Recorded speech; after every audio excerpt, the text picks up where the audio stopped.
Ay yarığın tanı belledim, seskendim yar uyandım. Başımdaki yastığımı sensin hep sandım. Nice aylar, nice yıllar hasretine dayandım.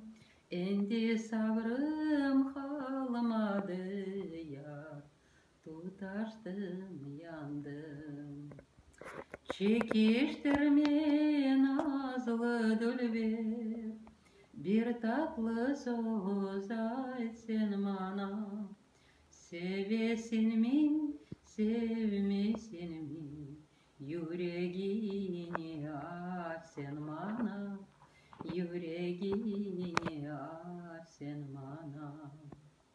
Ömrümüzün yazı tuştay, ötüp getir kış gelir.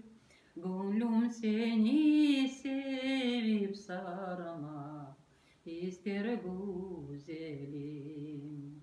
Yaşlık başka iki gelmez, iki gelmez bir gelir. Bir şen bakış, bir güler yüz, göster güzelim.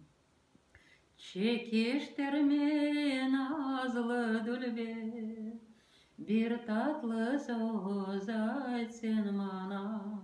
Sevesin mi, sevmesin mi, yüreğini aç sen bana.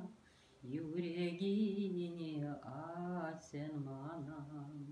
Sevesin mi, sevmesin mi, yüreğini aç sen bana.